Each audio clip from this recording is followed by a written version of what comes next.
And when the polls open at 6 o'clock tomorrow morning, more than 1 million people will have already voted. 1.3 million voted early, according to the Virginia Public Access Project. I checked that today. Millions more are expected to add their voices tomorrow, after which we will have a better idea of what Virginia's voting future looks like. So if the majority responds yes to the ballot question, the redistricting would be in place until October of 2030 before it would revert back to the nonpartisan coalition to draw districts after the census. But over the next 4 years, those new Democratic-leaning districts would be in place for this year's midterms and then again in the 2028 presidential election when congressional seats are once again up for election, and then 2 years after that as well. Now, the reason this is even possible is because Democrats control both the state House and Senate, so they're doing this in response to Republican-led efforts to redistrict in states where they have control, like Texas and North Carolina.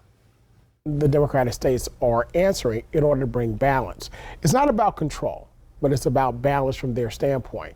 Of course, there's trepidation on the opposition side, the Republican side here in the Commonwealth, because they're saying, well, if this is able to take place mid-decade, then what will happen if the House is controlled by the Democrats again? Either party, if in power and motivated to do so, could follow the same process, open the door for a redistricting. So there's an element to which this creates permission. At the same time, it does sunset.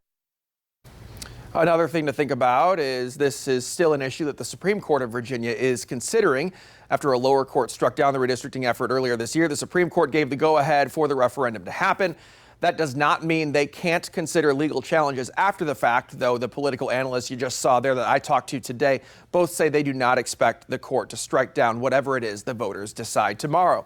Again, it's either a yes to redistricting or a no. If it's a no, the maps as they stand would remain in place until after the 2030 census, when they will be redrawn regardless.